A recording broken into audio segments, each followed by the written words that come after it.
Welcome back to the Fantasy Football Report. As always, I'm joined by Hasan, and we have a special guest, someone we always like to get on in week one. We needed him last week with boots on the ground in Foxborough, but still happy to be joined by Dave Caban again in week two. How's it going? I'm doing good, guys. Some more surprises after yet another week here of NFL action. I was hoping that I would see Hasan upright, as I'm worried that the back issues, which I also am afflicted by, are continuing. Hasan, is your back doing any better since I watched you guys draft a main event team a couple of weeks ago? No, it's actually getting progressively worse. Oh boy. So we're slated for surgery this Thursday. Should be out, and the doc assures me that I should be upright by Sunday. Okay. So on the bright side, I should have a lot of opiates. So nothing bad can happen that Sunday. All right. I'm sorry to hear you're affected by these back issues, though, Dave, because I would not wish this on my worst enemy. Oh, dude, it's absolutely brutal. Absolutely brutal. But, at least you got a couple of, or at least I'm assuming you do as well, have a couple of good fantasy football teams going this year to hang our hat on. So there's always that. We can hope. Yep. But let's just jump right into it, let's just say this, all right? Like, we could spend the entire show on this guy, but Bijan Robinson today, he rushed 19 times for 124 yards in the Falcons' week 2 win over the Packers. He also had 4 catches for 48 additional yards. Realistically, this blurb almost undersells how good he was. Every time this guy touches the ball, he looks like he's a threat to take it to the house. Dave, what is your outlook for him sort of rest of the season, but more specifically, where are you considering him in your dynasty ranks? Like, where would you be ranking him in dynasty? It's a great question, Blair. I mean, I think rest of season redraft, right? Definitely looks to me like it's between him and maybe one or two other players to finish as the RB1. I think as far as dynasty rankings go, he has to shoot up there right now, probably into the top 5. Looks like a player that just every time he has the ball is a threat to score. The Falcons need to make it a point to get the ball in his hands as much as possible. And I think that we should just continue to see him just build upon this. So I really think he's already into that conversation with guys like Jefferson and Chase right up there at the top. Yeah. So let me just ask a follow-up question. So between this is a difficult one, but between Bijan and Brees, who would you rather have? I think I would rather have Bijan than Brees. Maybe like if we were in a bit more of a stable situation in there in New York, given the quarterback situation and whatnot, you would say that this season you could maybe give a little bit of a bump to Brees, use that to break the tie. Both great running backs. We really liked them at the site coming into the league. They've both proven that they can deliver upon that, but it's looking like perhaps you have a little bit more explosion, a little bit more opportunity now in that passing game for Atlanta. Of course, this is a team that you're still trying to make sense of how things are actually going to play out there. Week 1, very, very ugly. I did see some action there in the game against Green Bay this week. Ritter, very shaky at certain points, but then it looked like the team started to kind of put it together. So there is this question of what do you really get from them moving forward? The good thing is, though, it looks like no matter how it moves forward, Robinson is super heavily involved. And anytime he's getting the ball, he's a threat to put up a lot of fantasy points. He feels like the only true matchup-proof guy on this team, right? For sure. Yep. He just looks the part. It's just weird. Ritter looked really, really bad. And I think some of it has to do with the fact that the Packers are the fact towards the end that he was able to put it together was, I think the Packers just I think the Packers aren't as good as people think they are. I mean, I don't think Jordan Love is particularly great. He really looked every bit of a fifth-year, first-time starter today. But I wanted to get your thought on another dynasty ranking question. Where would you be taking Bijan versus CMC? That's the interesting one. That's think, right. Resif with a good take on the Falcons. Yeah, I think that at this point, you have to put Robinson over CMC because it's looking like they're players in the same sphere of talent. And at this point, you're going to have Robinson for more years than you're going to have CMC. Now, I think it does help in the case of CMC that he's playing on a superior team. But as we just talked about, it looks like that might not even matter for Robinson. You did see Algier get 16 looks today. You would hope that as time moves on, they're getting Robinson up into, you said he was at 19. They'll start to get him up closer to 22, 23. But even if that doesn't manifest, I still think you have to look in the case of Robinson, though I have been impressed with how much work CMC is getting already this year. But, Robinson, this doesn't come as a surprise to us. He's just delivering on what we were expecting, and it's really exciting.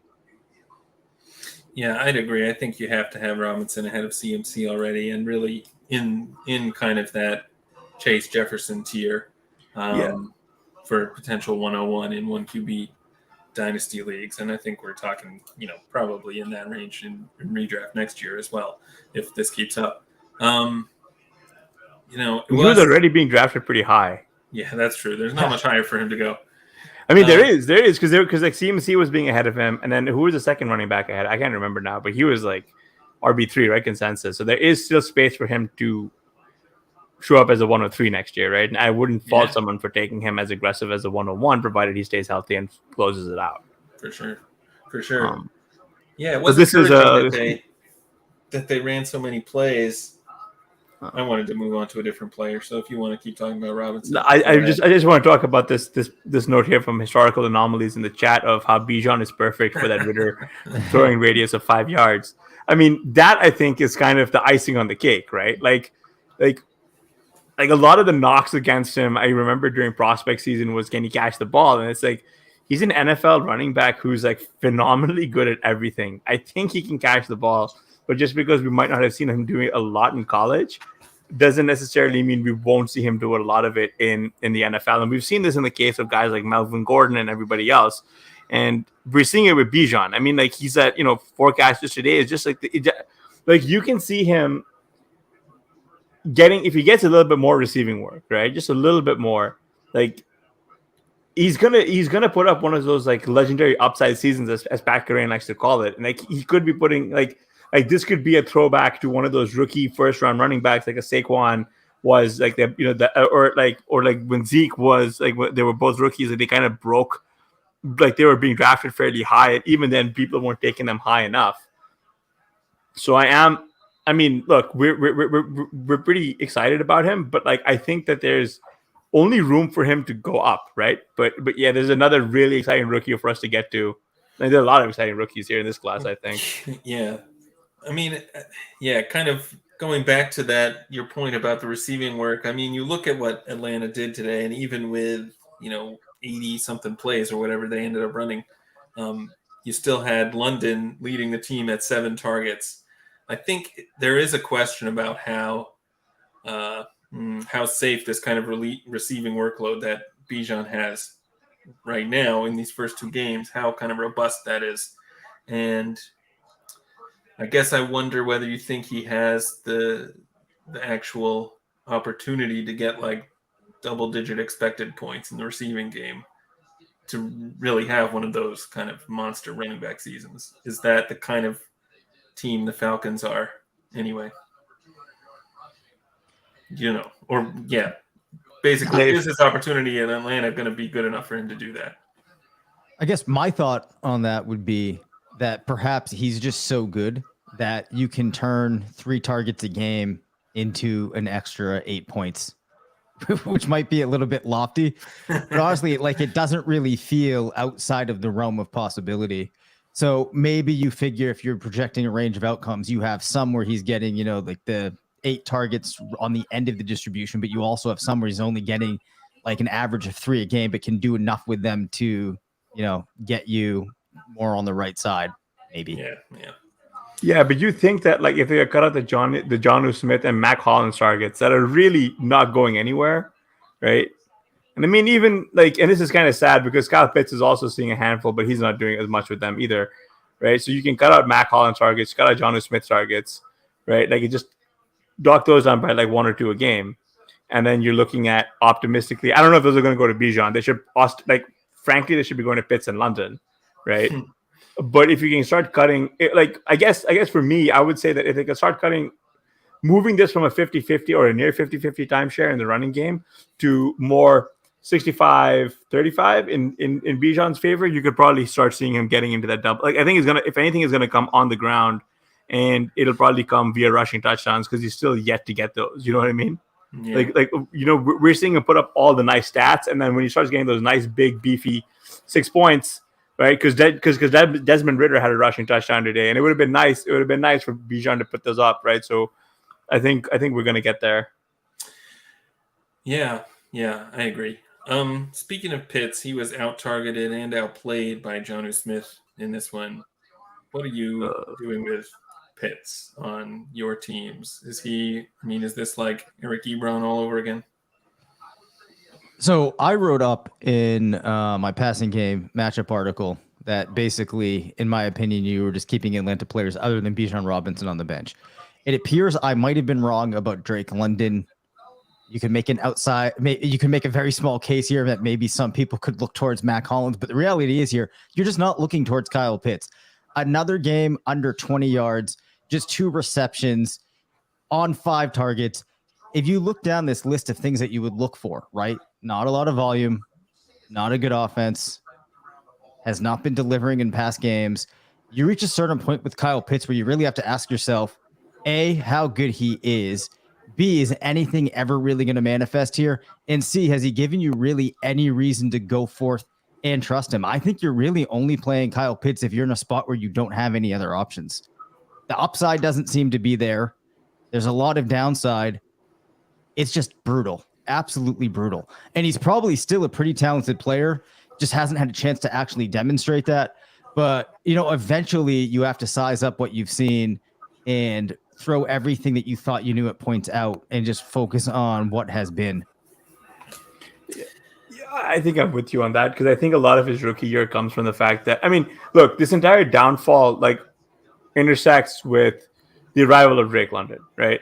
There's not enough volume for both of them to really go around, right? That's right. So first off, if you guys aren't, yeah, I love it. Shit Fitz is not me. I'm starting him because I'm stubborn. Guess what, buddy? That makes 2 of us.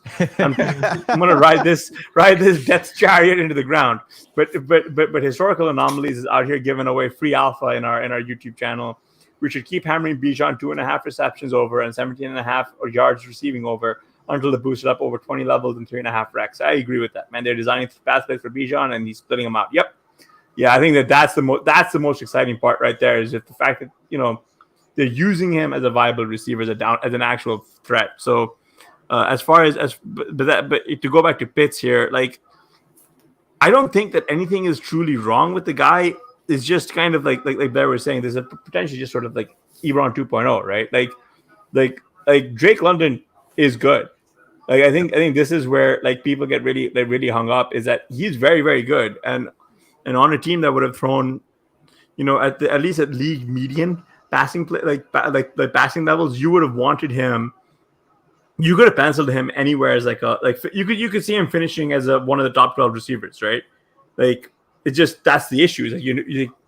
The discount occurred because you can't do that with this offense.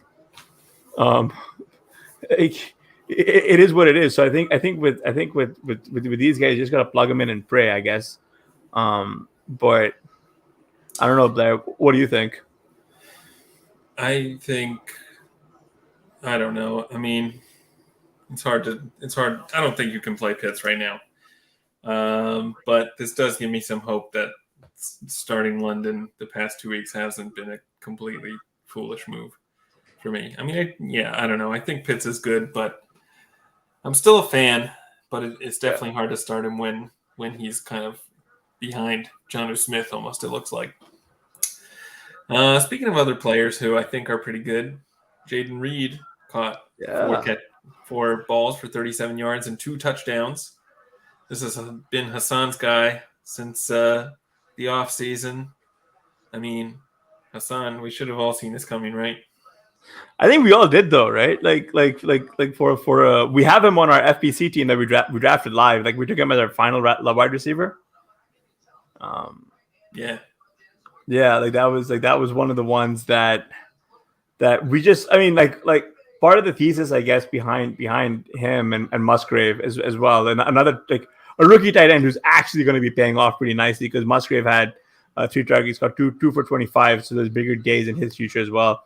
Is the Packers everything is new for them, right? Like right now, like we don't know. Like Christian Watson, the poor guy, he looked like he was primed to explode. Suffers a hammy right before the start of the season, and we don't know when he's going to be back. Dobbs was dealing with and still appears to be dealing with some kind of lingering hammy issue. So I mean, so someone has to be out there, and like Reed was an athletic prospect picked fairly early too. The Packers don't exactly have a sparkling history of taking early round wide receivers, so it's kind of something to have taken note of. I mean, look, this is like a line that's essentially very TD heavy. Like this is not one that you can just sort of. I would recommend that you start plugging and playing him in on. I just don't think Jordan Love is very good. It's going to be difficult, but like when we get to the bye weeks and you're having issues with people who to start, like Jaden Reed is a very, very easy click when stuff like that starts happening. You know what I mean? Mm-hmm. Go ahead. No, I was just going to say the interesting thing here is that we are now seeing young wide receivers on this team able to deliver, some decent lines when you are giving them opportunity and spreading it around and whatnot. So it's kind of interesting, with the first season now without Rodgers, that we're seeing all of these young guys able to make it work. Of course, last year, we did see Dobbs and Watson put it together, and it is unfortunate what's happened to them. But I think despite where Jordan Love might finish, and I'm inclined to say I still think that he's good. Well, I'll have to go back and watch this game and make a little bit more sense of that. Even if he isn't, it does look though like this offense is able to score fantasy points, which is pretty key. But though I am inclined to say that at this point, it does look hard to know where they're going to come from. And that line that we saw from Reed is not one that you're necessarily going to trust. So as you start to size up this receiving core, it is going to be a challenge knowing which of these guys you can lean on week to week. Hopefully we see Dobbs' health start to improve, and then he's a guy that you can reliably start each week. But at this point, most of their performances have been dependent upon the touchdowns, which is always a really tricky case. Do we happen to have any idea of when Watson's going to be back? Because I have a lot of teams that would really like his presence. None yet. It doesn't seem like it. I was looking around for some information on Christian Watson, and I found some guy online who claimed to have matched with a girl who had Christian Watson in his profile pic, who thinks it was a cousin or something, and he messaged her and asked what was up with Christian Watson hamstring, and he never heard back. So yeah. So if anybody else has a similar story, please keep fighting the good fight. All right. Well, we'll find out someday, I guess. I'm just hoping he's back though, because like Watson is genuinely. It would really elevate this offense, right? Like sure. Dobbs, for as good as he is just not a similar. Like he's not the same size, speed, big play threat combo that Watson presents, and ultimately like these like you can almost put like this Jaden Reed, Romeo Doubs like Spider-Man meme, because these are very identical lines. One guy got the touchdowns and he's on my bench, and one guy didn't and he's in my starting lineup, right? and it's kind of frustrating. But with Watson, I think it really does become one of those lifting tide. And the other thing that I will point out is Aaron Jones was out for this. Right. I don't know how much he gets fed in the passing game, because he's a much, much, much better receiver than AJ Dillon. They gave Dillon, I think. He had one target today. One target, right? Yeah, like they just know that this guy is just like a bowling ball who they want to use, and like not necessarily use as a receiving weapon. So we're looking at. I'm really interested and excited to see how this offense morphs once Watson is back. Yeah. Blair, you get to take a victory lap on this next guy we got on the list. You want to go for it? I mean, not because of what happened, but just the guy himself. Yeah, we'll see. I mean, right. David Montgomery was carted off with a thigh injury, which, leaves the door open for Gibbs to take on a much larger role. He had 9 targets, caught 7 of them for 39 yards. Also, 7 carries for only 17 yards. But yeah, are we thinking this elevates Gibbs into even more of a full-time role, or are they going to replace Montgomery 1-for-1 somehow with Craig Reynolds or someone else? I think that they might give it a shot, but I think that might be a little bit hard to do. I think the larger takeaway here, though, for me, is that I think that you are going to see reliable receiving work for Gibbs. Mm-hmm. So even if he's able to increase the rushing workload that he had by a smaller percentage, I still think that's going to be pretty critical and put him on the, high end of RB2 type of territory. I'm not sure that we see him popping into RB1 range just yet. But Gibbs, to me, I don't think heading into the season, I was really expecting most of his value to come with the rushing. Sure, this opens up the opportunity. But you could make the case that maybe by Montgomery not being there to be the guy that is always the intended player to score the touchdown when they get in close, gives him a couple extra opportunities to pick up some of those crucial points here and there that allow you to elevate your status into the RB1 conversation. It's feeling a little like CMC's rookie season, right? Where like CMC saw a lot of work as a receiver, didn't get a lot of work as a rusher. This is like goes back to Blair's comp during like prospect season, because you comped him pretty favorably to CMC, especially his receiving skills. But it almost feels like the career path is following a similar amount, right? Like, remember when people were leaving, I wouldn't say left for dead, but like they were fairly down on CMC as a sophomore, especially after they cleared, like the Panthers cleared the deck for him, right? Man, it feels like an eon ago. So I mean, it feels like an eon ago because it is.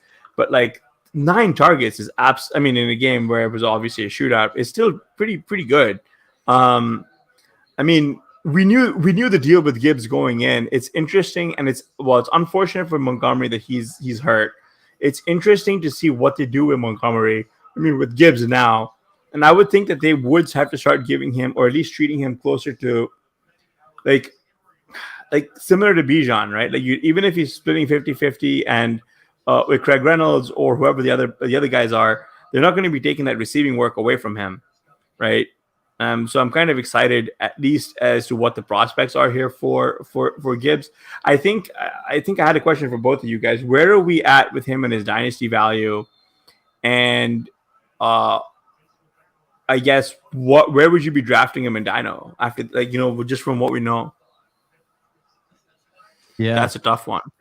Yeah, it is. So here's the thing, right? If you looked at the RotoViz Triflex rankings right now, among running backs, it goes Robinson, Hall, Gibbs, CMC, ETN. So you're kind of in a position with Gibbs where it's like how he is almost just like kind of like unaffected with where he is, because he's lived up to what you would expect via those rankings. But I'm not sure that at this point you're going to push him above Hall and Robinson. But if anything, maybe you make the case that this really solidifies his spot as to where he was and prevents him from being able to slip a little bit. I see my friend Blair nodding his head, so it looks like he's inclined to agree.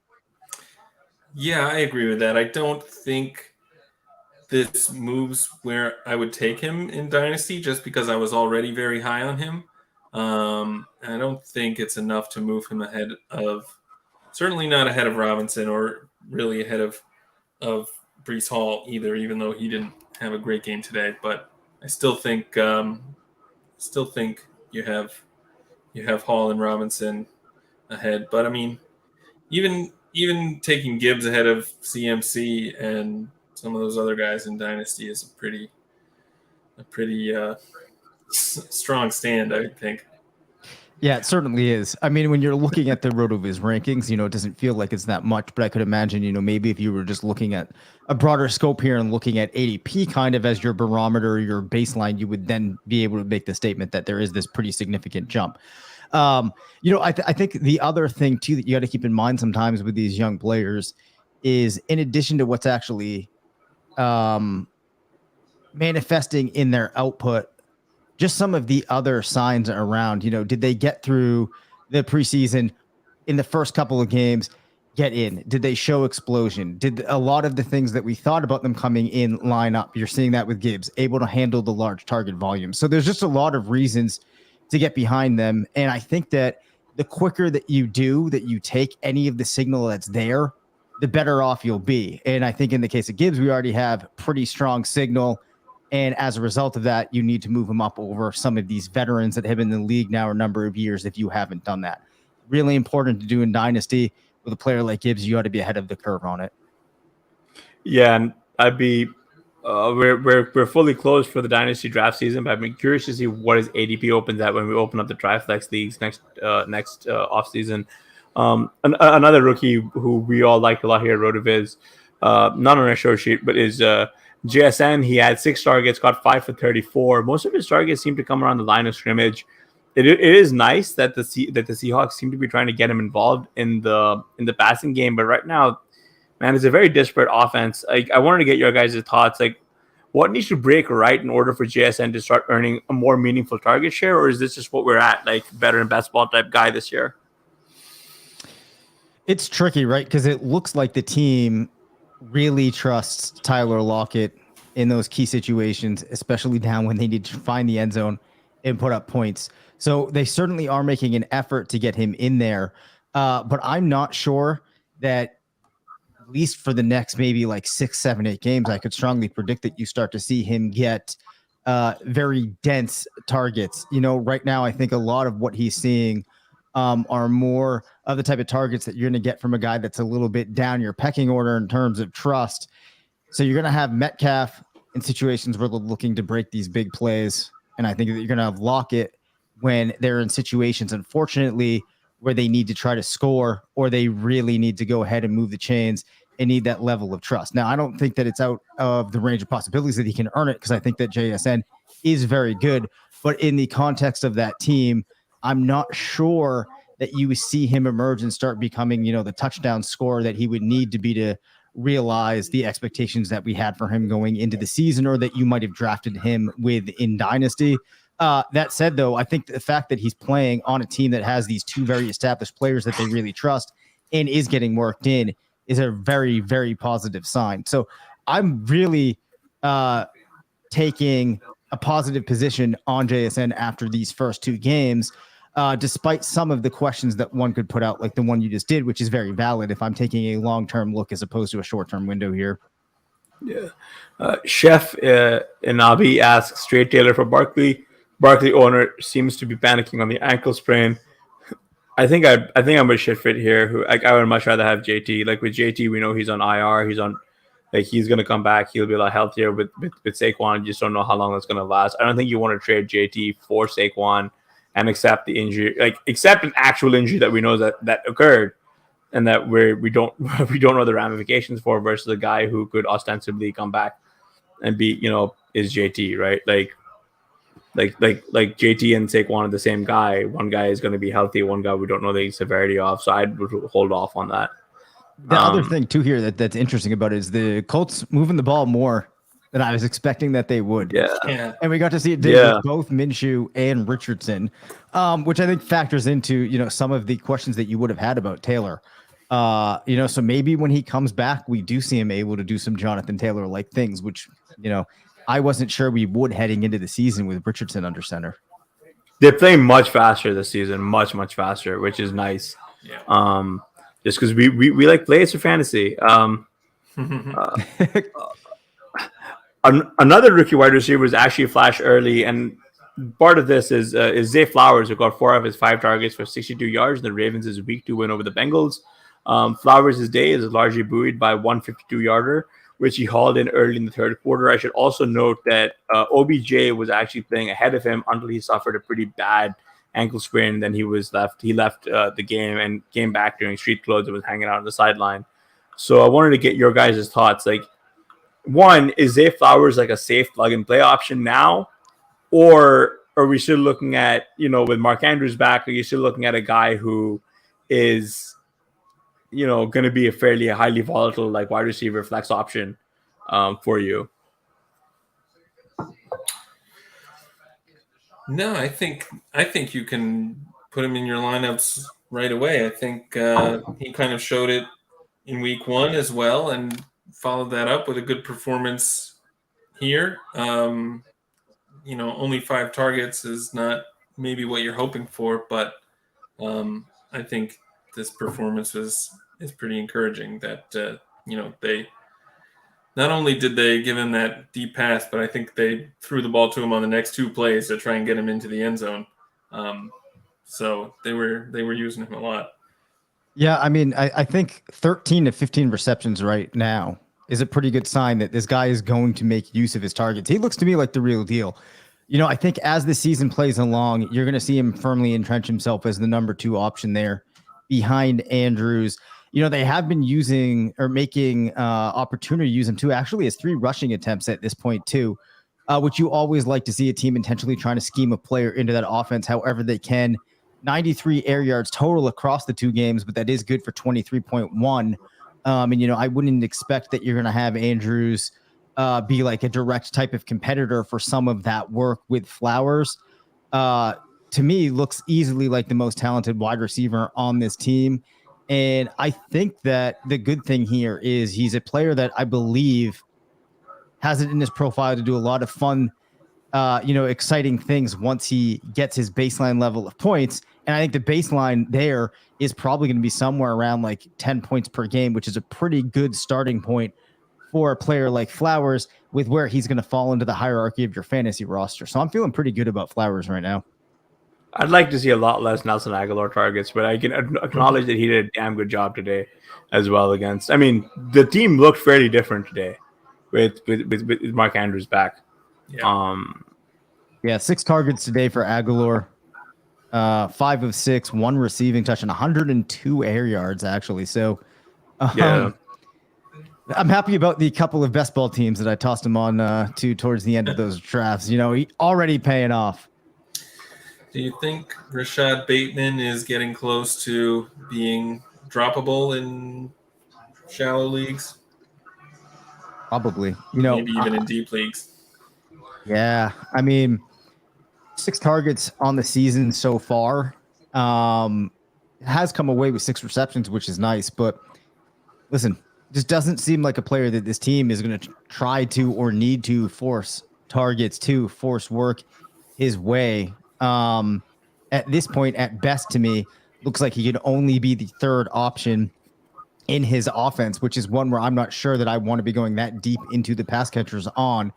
And then, as Hasan mentioned, you have guys like Aguilar getting more targets than you'd like to see and doing good things with them. So I don't know if in a deeper league I'm going to drop Bateman. You have to expect that anything could happen here. We could have some level of context in which we're wrong. But if I am managing a team right now where I need to look to other places and I have holes that I need to plug, Bateman looks like a guy that I'm realistically considering jettisoning to make my team better. Yeah, Blair's been ahead of this. He got a first in a best ball dynasty league. We're both in. He took a first round draft pick out of me. I think he did that one at the JSN, and I got Rashad Bateman. So here I am watching my asset depreciate at rapid pace. Yep. But I mean, unfortunately, on the other side of the ball, Joe Burrow said he tweaked his calf again. He appeared to have re-aggravated this injury in the 4th quarter, but played out the rest of the game. This looks like it's going to be lingering for most of the season, unfortunately, for Burrow. He was visibly limping when he was leaving the field. Like, Dave, does this have you worried at all about the Bengals' offense? Because they have not looked like the Bengals. They look more so like the Bungles. Yeah, man. I am a little worried here. Even before the Burrow talk of the injury this week and some of the lingering effects of that, you did watch this team and just play to play. It felt like whatever that intangible quality was that you had in the past of a team that's one of those superior offenses in the league just didn't seem to be there. And it didn't feel like you have this section of space that you've had in years past where it looked like at any given moment, Chase or Higgins both were going to make a big play, or Joe Mixon out of the backfield, or maybe, one of those ancillary pieces like Tyler Boyd. So we saw Higgins come out able to put together a good performance today, but this didn't feel like the type of offense which it needs to be in order to keep itself relevant for what we were expecting in fantasy, where you're going to have multiple players going off at any given point. Now, I do think that they've been good enough in the past that there's reason to expect we could get back to that, but you have this issue with Burrow now, and you do start to worry about the viability of this team returning on the investments that we made in fantasy just a couple of weeks ago. Yeah, I agree. It has been concerning how this team has been playing. I want to say we kind of had the same concerns at the beginning of last year, and they kind of started slow and picked it up as the season went on. And I don't want to say like, oh, it's fine. They're just they just start slow and they're gonna pick it up, because there's not, I don't know, necessarily much evidence of that. But yeah, it's definitely a concerning couple of games for the Bengals and Burrow, and hopefully this calf thing is nothing, and he'll be, we'll see more of the Bengals we hope for in week 3. Yeah, I don't know. Is there a possibility that he's not been fully healthy at all? I mean, that definitely is possible. All I know is, if I'm a Bengals fan and we've opened the year 0-2, I am really, really nervous tonight, especially in that division. You got a lot of work to make up right now. Now, of course, Pittsburgh, we'll have to see how good they look on Monday night after looking pretty horrid in week 1. But Baltimore now looking like a tough team. I think we're going to see Cleveland be a pretty tough team this year as well, which is probably also something to keep in mind too, because those could be a couple of harder matchups that we see for this team down the stretch. So, yeah, I mean, I guess in summary, I would say this is a cause for concern, but a cause for concern in comparison to how good you might have been feeling about them heading into the season. I think in the larger context of a lot of players and teams across the league, you're still not going to panic. You're still expecting these players to be able to beat out a lot of players that you would have drafted behind them. Yeah, you bring up a good point, though, and it's something that I kind of touched on a little bit in the articles I've been writing, kind of looking ahead to these, is that these might be 2 of the tougher matchups that Cincinnati will play for a while. Yeah. For a while. They're gonna next week feels like a very much a get right spot for them, right, against the Rams and then the Titans and the Cardinals, right? So you got 3 soft, pretty soft matchups. It was good to see T. Higgins though get back on track. I mean, they force fed him much better than his 0 for 0 on 8 targets last week. Right. So they gave him 12 today. They know the guys who really butter their bread. The fact that they're still getting out there and just not losing any faith in these guys, willing to give them double-digit targets, is good. I mean, Jahmyr Chase is running. He's running very difficult routes.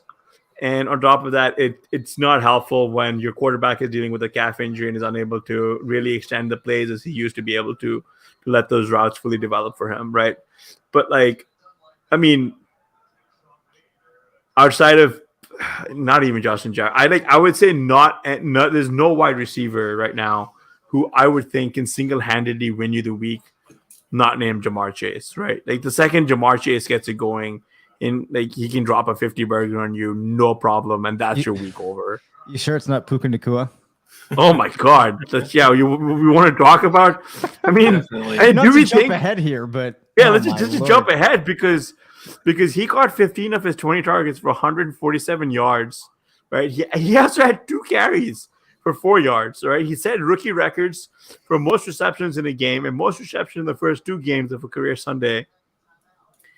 And this man has clearly taken the Cooper Kupp role to heart. And I don't know if Cooper Kupp is going to be the same guy, right? Yeah. How do you put this back in? How do you put this genie back in the bottle? I don't know. I was saying to Blair before the show started here that I was all over Van Jefferson late in drafts. And Curtis and I talked a lot about it on our show, with the idea being that this was an offense that we thought was going to have a bit of a rebound. Jefferson looked like a guy that would benefit from that, especially when you knew that Kupp at the very least was going to miss some time in the beginning and then may take a while to get back. But we've now seen 2 games with both Tutu Atwell and Puka looking really solid. And I think it's hard to look at what Puka has done at this point and view it as anything but a fluke. Kupp, I think when he comes back, they have to keep Puka involved like this, and he might be one of those diamonds in the rough here to stick with the Genie theme that I think a lot of people, myself included, really just missed out on. Yeah, there was a listener saying that he wished he blew his week 1 fob on Puka. Bro, you're not the only one. Yeah. Rested for the good point here. Shepard has supported 3 wide receivers before. Wonder if we see Kupp would just come back with a mid-range wide receiver production. Bro, I don't know, man. Like, Puka is taking a lot of work here. But yeah, like I think the fear there, at least if you're a Kupp owner, is are we looking at touchdown dependent wide receiver 1 production, or are we looking at like just genuine, volume based wide receiver production? Because I do agree with you, but like I just don't know how this is gonna, like, this offense looks with Cooper Kupp back. But also I'm pretty encouraged by the fact that this is a fairly dynamic offense. And all of a sudden right now, my close to full fade of the Rams in best ball is looking like the biggest donkey play you could have made. So I'm just gonna get that out of the way because I'm about to lose a lot. Like, it's just not. I'm not gonna win any big tournaments here. So while we're talking though about the Rams, right? We also got to bring up Kyron Williams, and yet another player unexpected here. So how much of this is just the fact that the Rams have really kind of come into the season, put things together, and mapped out some different schemes to get themselves back on the right road versus just these players? Because that's another one. Like, I mean, you knew that Williams was a player who you'd want to have some exposure to, but that seemed a lot to hinge upon if Akers just really can't deliver, if this team deploys 2 backs more, a lot more of those type of things than thinking that this was going to be a player that is going to have a ton of standalone value. Before we get that, there's a really interesting question in the chat. Okay. As a Kupp owner with Puka, I'm considering trading Kupp to acquire Flowers and Walker. Might have to throw in a weaker RB to balance things out. Would you all make this trade? I think I would. Like, Kupp for Zay Flowers and Kenneth Walker. I think I would do that. Yeah, I would. I think it's a savvy move. Definitely going to make your team a lot better in the long term. I think it'd be hard for people to disagree with that. But to go back to your question, Dave, man, like I think the biggest surprise, at least for me, out of all of this was hearing that Cam Akers is a cultural misfit from the Rams, and this takes you back to Darrell Henderson, who was also like called a cultural misfit, and remember when like Henderson was like the running back in the backfield, and then he was just cut, and that was it. I don't know what kind of ship does McVay run. One I mean, kudos to him for like having a very principled stance, but 2, like, Kyron Williams is really looking like the guy, dude. Like, to your point, I mean, I guess, and I apologize for flipping this question back to you, but do you think the Rams go out and acquire a Kareem Hunt type of guy? I don't think so. I mean, just from what I don't think so. I mean, I don't really know. Kyron with 6 catches today. I have to base it on, but it seems like this is a team that kind of, makes weird decisions around the culture, as you said. So the only thing I think I could really see them doing at this point is bringing back a player that they might have had there in the past that kind of fit into their scheme, which is probably not a player we're going to think moves the needle from a fantasy perspective.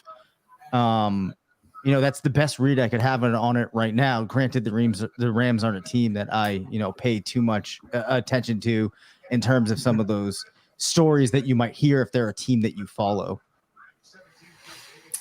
Yeah. I kind of would be surprised if they sign someone, although I also kind of would like to see Zach Evans get into a game and see what he's all about. But this Kyron Williams stuff, definitely a surprise.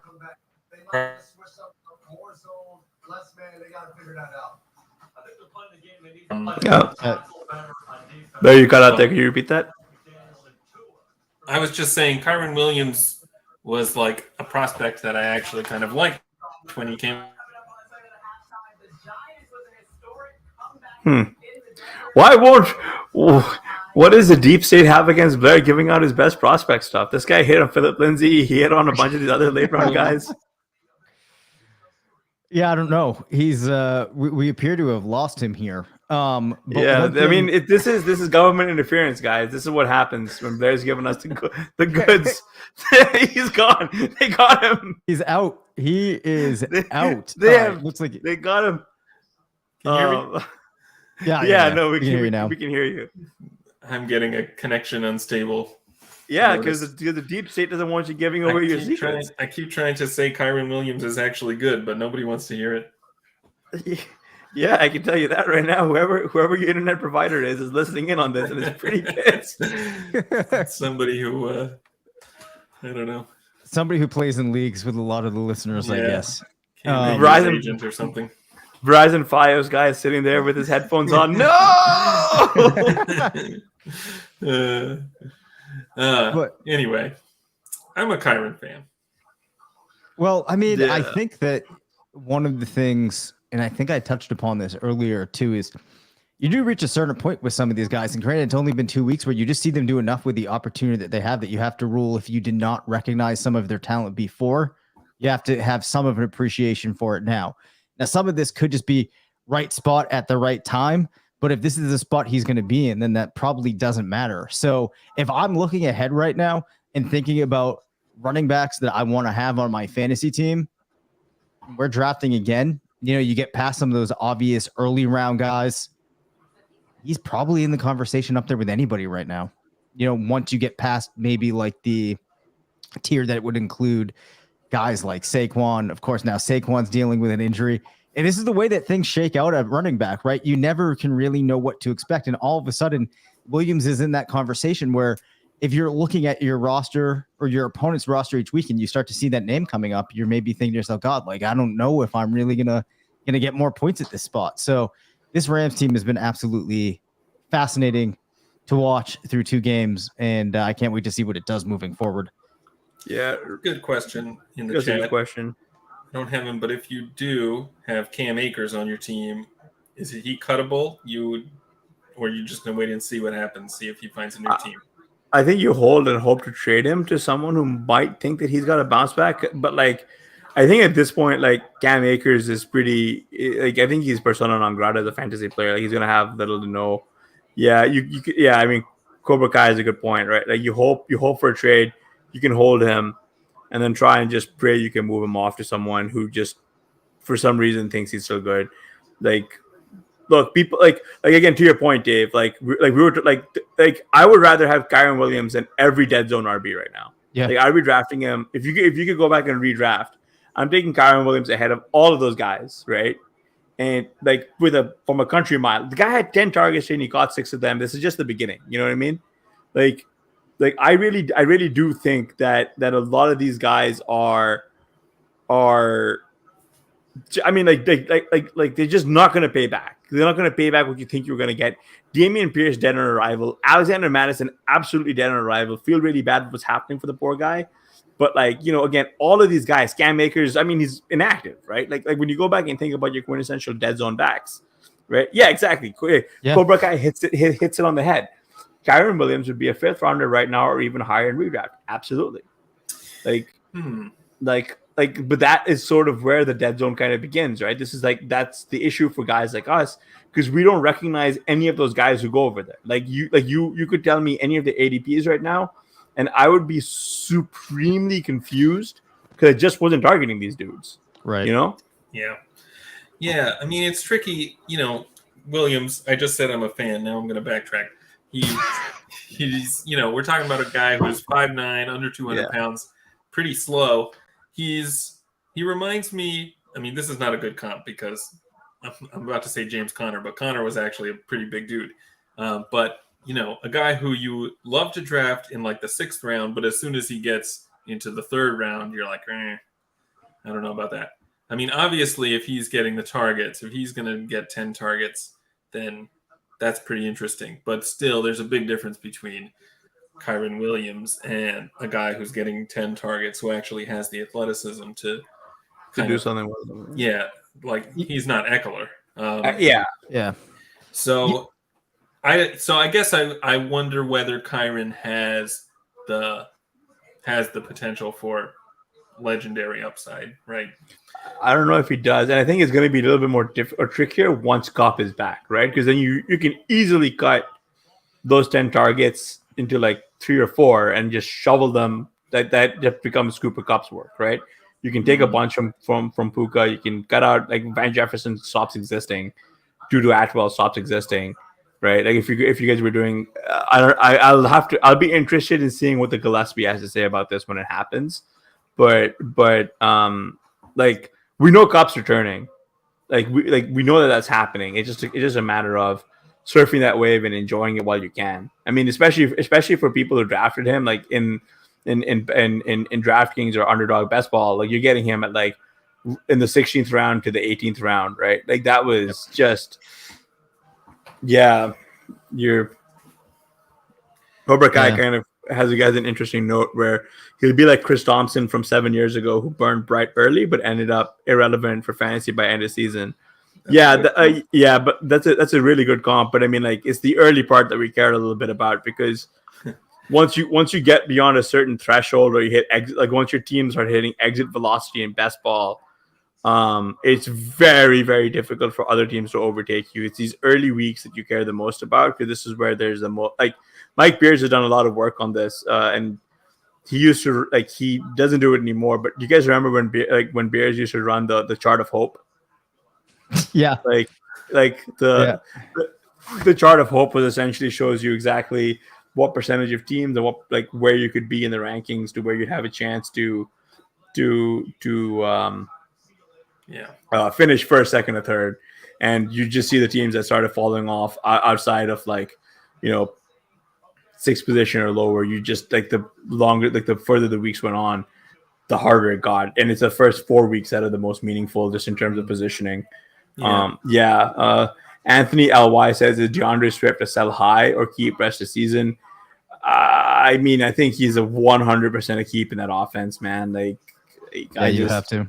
I mean, I saw people claiming that they were able to trade Swift for Waddle, right? But that, I think is the only way that those kind of trades are working. Do that trade. But the only way I think that trade is working is if you were an RB heavy early drafter, which I don't think most viewers of this channel or listeners of this podcast or anyone who listens to our site or reads our site happens to be. We're always selectively weak at running back. Because that's the way it goes. I mean, and how important is to have these early burners to get you ahead versus avoiding a lot of the injuries and zeros? Asked Joe Clemens. That's actually a good question. I think that one is actually very difficult to parse out, right? If only because the avoiding the injuries and zeros is only helpful when it comes down to bye weeks, and it's not. And injuries are random. You can't prevent it. When you go back, I think after 2 weeks, almost anyone not played by injury is still in the fight. I mean, I agree with you, but this is only 2 weeks. When you start looking at week 7, 8, 9, 10, you're gonna start seeing actual zeros start showing up in your starting lineup, just by virtue of, like you said, injury, and then also just by virtue of underperformance. That's just the nature of the beast. So it's a bit of both. It's kind of a cop-out bad answer, but no. I mean, the other thing about the early bright burners guys is that at least on my teams and maybe a lot of RotoViz listener teams, I'm waiting for some of these rookies to really come into full-time roles. JSN 6 targets today, but he's still not on the field for every 100 snap. So, as those guys start to get bigger roles, then they make up for, if you lose some of the running back points early on, hopefully. One comment to make on that is the idea that if you're not anyone not plagued by injury is still in the fight. I think one thing that we underestimate is just how many unique lineups there are. Like in a contest like Underdog, the number of unique lineups that you can make is incomprehensible. Like your mind actually can't comprehend how many there are when you look at all of the different permutations. As a result of that, if you go in and you actually look at how many teams there are that have had almost perfect mixture of players at this point, there's going to be tons and tons and tons of them. As a result of that, I'm not sure that when you actually went and you did an analysis and you looked through, you'd be finding that just avoiding the zeros is propping up those teams, because it's going to be a mixture of the teams that didn't have them, but also happen to have the mixture of players that scored a ton of points the first 2 weeks, which is kind of hard for me to underscore here. But I was working on some simulators over the summer and just looking at if you had things where you had the computer try to build out all of these different lineups, and basically decided that it was kind of pointless to do it that way because there's so many different unique ones that you could make. And then even if you look across a tournament and you try to find lineups that match, you can only find like 6 or 7 repeats across an entire tournament, which I just think speaks to how many different lineups there are. So it's easy to underestimate how similar or how many groups of similar teams there might be.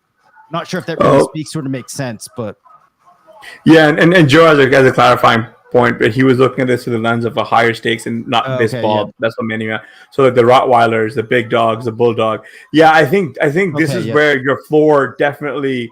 Yeah, no, because when we talk tournament, we're just thinking about everyone who try to max out these the MME stuff, right? Like no, from a higher stakes perspective, yeah, like avoiding those zeros, pretty big, right? Yeah, absolutely. Like what is the Puka Nacua draft percentile in the big dog or the bulldog, right? Like I think that's going to be interesting because like especially when you go back to the ones that are from like the higher stake entries from like much earlier in the offseason before Puka Nacua even came on the scene, right? Like back like right after the draft type of stuff. There was a big dog open back then, right? 250 an entry.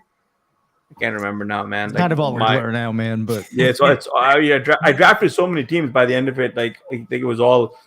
I'm looking at I was looking over my portfolio, excited to see my Kyron Williams exposure. And I think it's like less than 1%. And I'm like, oh my god, I'm drawing dead. Yeah, I'm drawing dead across like 500 teams. I'm like, great. I got Kyron Williams on an FFPC team late, and actually it was because I timed out and then I forgot to set my queue. So he is on one of my teams that's doing pretty well. Oh, I love it. But I wasn't really drafting him on purpose anyway. Actually, there's a rookie I wanted to talk about who showed some real kick today. Marvin Mims, he got two targets for 113 yards and 1 score in the Broncos as week 2 loss to the Commanders. So this is exciting for a Marvin Mims bag holder like myself. I think he is legitimately my biggest position across all sites, like both DraftKings and Underdog. I think I'm at like 28%. Right at like if I was to do, I can't remember my average basis, but I think it was around the 16th round because he was just like auto click, right? And for a while it looked like the team was actually fade Sutton out, right? But they're still doing Brandon Johnson bullshit. And like here's peak Brandon Johnson bullshit is that they're like it was like the final play of the fourth quarter. Russell Wilson heaves the ball, Hail Mary. Brandon Johnson comes down with a damn ball in the end zone. after almost stalling out their fourth quarter drive by a horrific drop that hit him right in the hands, and he just dropped it.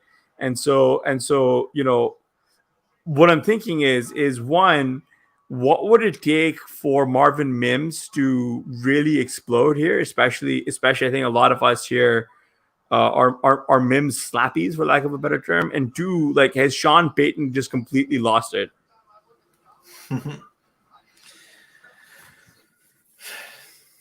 I mean, yeah, Mims obviously played pretty well. Still disappointing that he only got 2 targets, but you would hope that this performance kind of forces the Broncos to get him the ball more.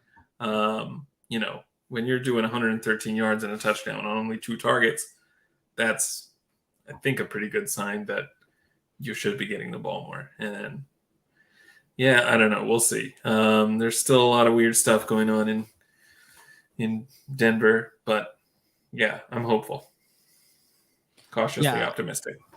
Yeah, I don't know if I have a good take here. And this doesn't correlate with anything that's going on there now, but I feel like if we go back a couple of seasons in Denver, there was a stretch where there were other players that I thought should be getting the ball, and we ended up with like Tim Patrick always getting peppered with targets. And it just feels like this Broncos team has been a spot that, especially at wide receivers, has been super hard to make sense of. And I'm not sure that we're going to get a clear situation here by season's end that we're able to tease out. Maybe some improvement has been made there under Sean Payton, but I'm not sure that it's going to be enough or in a concise enough way that you're really able to do a whole lot with this. I think I'm still going to be playing Sutton. Probably a lot of people, I don't have any Judy to make the decision on. I think people that have Judy will continue to play him, but it's going to be really hard to know what you do with some of these lower pieces in the offense there.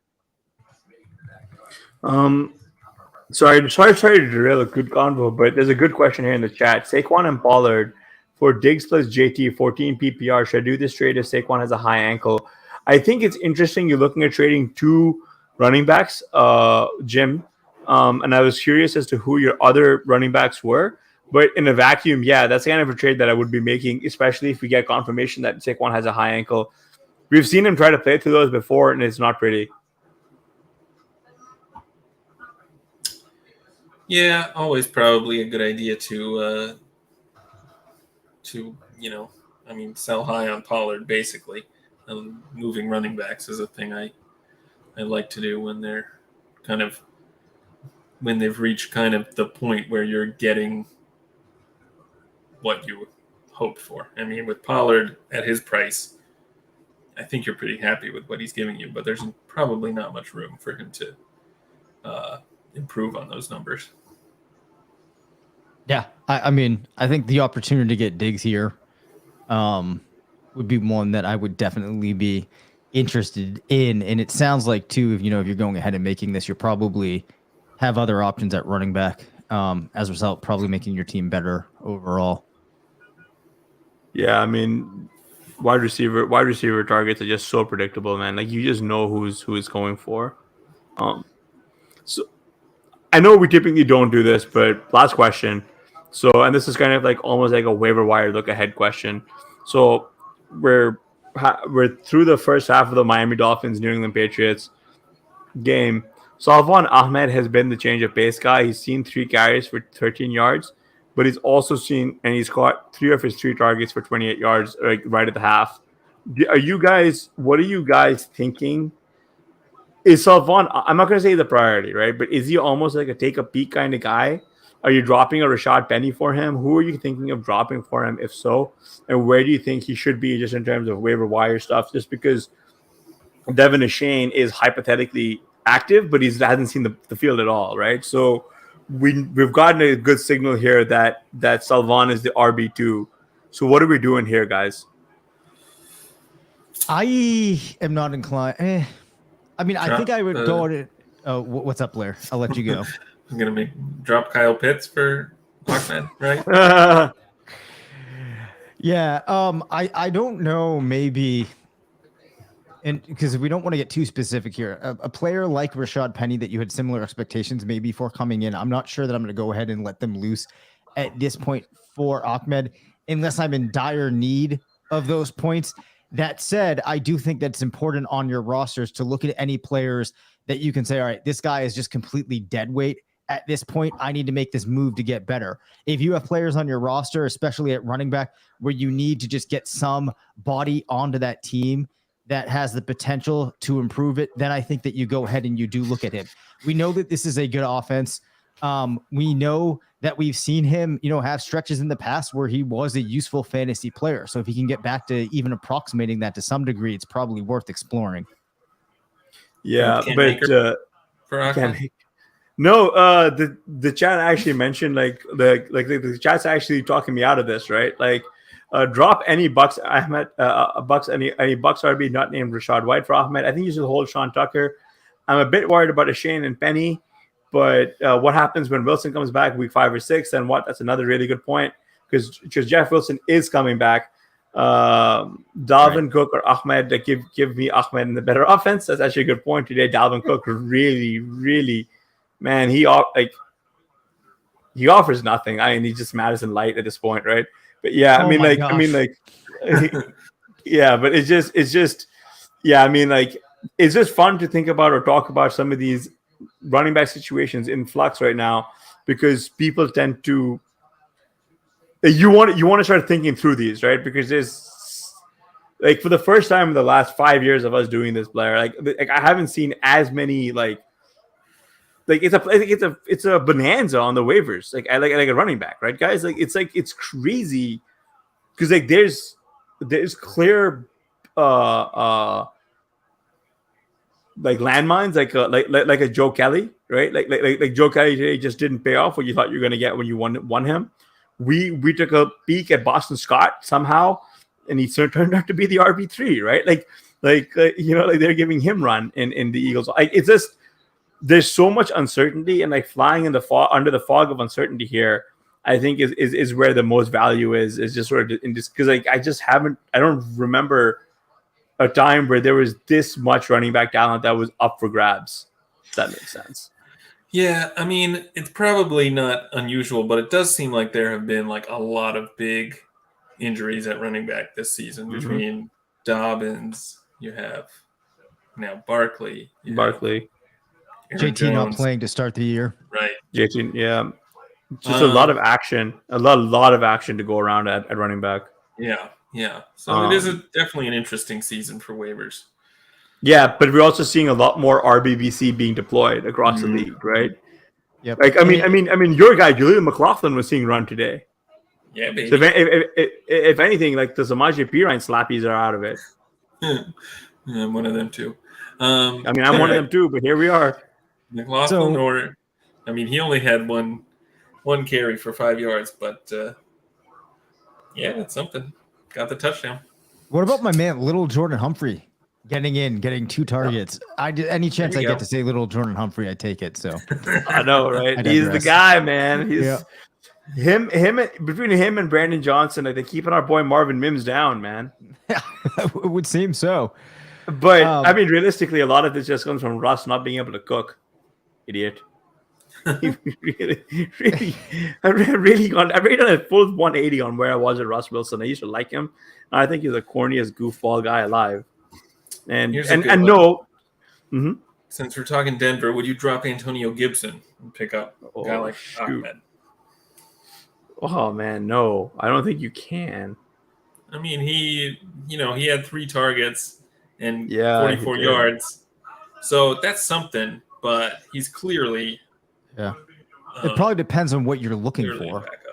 Right? Like if you're looking for a guy to have on your roster that could eventually get into a spot where they're going to become a week-to-week guy, then you probably keep him. Because if something happens to Robinson, then it looks like he's next up there. He's 100% next up there. Right. And I'm not really sure exactly what you would expect from the players behind him. So in that case, there's not too many of those options out there on the waiver wire. But if you need the production right now, then maybe you start to look, his way as somebody that you get rid of. But I would imagine the teams that I have probably similarly constructed to those of our listeners. I'm probably not quite there yet. Yeah, I hear that. Last question, then we can close out. I don't have Gibson on all our teams, but if I did, I'm looking for an excuse to drop him. All right, really last question. Joe Mixon? Yeah. Drop Joe Mixon for Ahmed? No, are we to drop Joe Mixon for anything? Are we to root for Fields to continue being terrible for the fantasy production of the rest of the offense? Yeah, man. We need Chicago to just get boat raced, and then we just need a bunch of garbage time here. Like Fields is not it. Like this offense is bad. They stink. The defense is awful. We were going to talk Baker Mayfield and just how he looks alive again. But I think a lot of that just comes from the fact that he's had a chance to play 2 back-to-back soft defenses. Yeah. But he's looked really good with what he's done. I have 0% Joe Mixon as well. Like there was just no way. I've cost 500 teams. There's just no way you can get me to click that name. I have a ton of Joe Mixon, and I'm not panicking yet. Well, because early in the year on Underdog, right, he was going like at RB like 20 something. So it made a ton of sense because how many players are you ever going to draft in the RB 20 range that are, playing on what the time looked like a Super Bowl contender in an offense like that, and also had the first go and had a track record like he did. And like I said earlier, I think some of this really is the matchups that we've seen to start. I do think you're going to see him return a little bit more on that as we progress. I think early in the offseason, there was maybe a lot of talk either that they would sign someone or draft someone early to kind of compete. And actually, there was talk, I believe, that Mixon might not even be back with the team. So, yeah, with Mixon, I buy those kinds of rumors. Yeah. I mean, also I think too there were questions about what, some legal stuff coming out and suspensions and things like that. So, sometimes you make the play there. So I will say when I have this positive talk here about the Bengals and maybe turning things around and whatnot, there's probably some deep seated rooting interest there for me. So yeah. All right. Anything else we want to talk about? We were talking Denver, but we didn't touch on their opponent much. Sam Howell almost got to the 300-yard mark and put in 2 touchdowns as well. Well, we mentioned Gibson, but Brian Robinson Jr. killing it, man. Yeah, 2 solid games back to back. Had a nice target volume last week. This week we see him punching 2 touchdowns on the ground, 18 carries, 87 yards. Then on top of that, you also get 42 yards on just 2 receptions. So looking like a player that has really benefited from some of the coaching changes there with Eric Bieniemy coming in, certainly a focal point of that offense. So you have to feel really good about him if you have any investment in Robinson Jr. moving forward. Also, just great to see after how things got off to a start for him last year with the stabbing and all of that. So kudos to Robinson.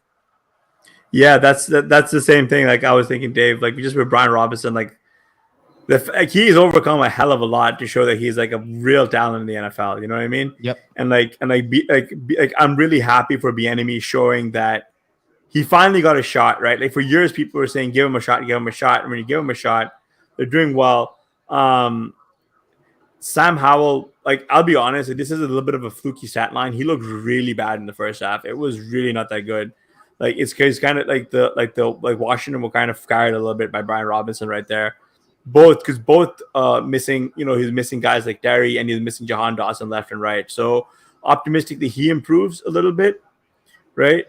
But I'm still waiting for a time where we can actually turn around and say, yeah, Howell has truly arrived. He played fine, but he wasn't exactly great. But you're pretty happy if you were drafting him a lot in the super late rounds. I was pleasantly surprised when this game kind of shot out towards the end. Had a big shootout towards the end because, man, it would have been because it was going to be Brian Robinson's day, by far. He saved me today pretty big on DraftKings and cash somehow. By the way, donkey move, don't do that. Brian Robinson in cash, not exactly the best mentally aware. I mean, I think I still posted a losing day in cash, but it could have been much worse had he not come through. Yeah. Yeah, Joe Clemens makes a good point. I don't think Denver is a bad defensive team. I think it's pretty impressive that Washington they are a pretty good team. Yeah, I mean, Dotson didn't do a whole lot in this game, only 22 yards on 5 targets. Are you at all worried about him going forward if a lot of these other guys are going to be worked in, if Logan Thomas is going to keep getting targets and John Bates and the other one, Cole Tucker? Was it Cole Tucker? What's the name of the other guy? Cole Turner. I was so close. Devin Deshane is in the game. Devin Deshane is in the game. Oh, nice. Right. Also, you have a Byron Pringle spotting in the box right here. It's my boy. So, as somebody that has a lot of investment into McLaurin and Dotson, there's definitely some concern that we can kind of consolidate this down as things move along. Because, if you have on most teams, right, if you have somebody like Logan Thomas maybe getting involved a little bit more, then you would that's okay. But when you start getting down to the Byron Pringles and Cole Turners, that's, when you turn to the corner and you have a problem. Yeah. Yeah, I mean, Devin Shane with 5 yards, and it looks like he might have gotten hurt on the oh, first. great. Oh no. First carry. It's pretty scary, but Yeah, I mean, I think he got a second carry, and now it's only 1 yard. Oh no, it's going the wrong way. But we're seeing Shane's getting some work. So Shane's getting some work. Only so the carries entire so far. Salvan No Ahmed targets yet. the entire Salvan Ahmed segment can be thrown out. Forget everything we said. Yeah, I mean, I just want to thank everybody who's hanging out with us here in the comments, especially during Sunday Night Football. Yeah, this was a great chat. A lot of very astute comments in there too. To be honest, a lot of really good points. So fun chat for sure. Here we go. Yeah, I agree with this 100%. Only as good. We're only as good as our listeners make us, man. They're a sharp bunch to keep us honest. Yeah. Yep. But yeah. All right. Well, yeah.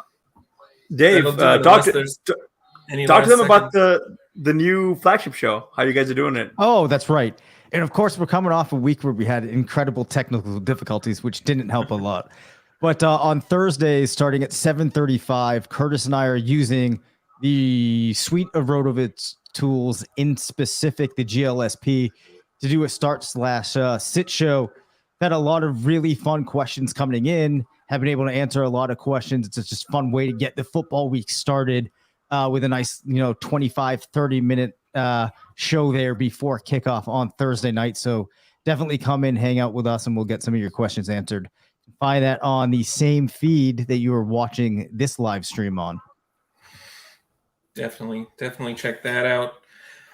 Check out all Dave's work. He's doing some really awesome things at RotoViz with the new passing matchup rater tool that he's updated for this season.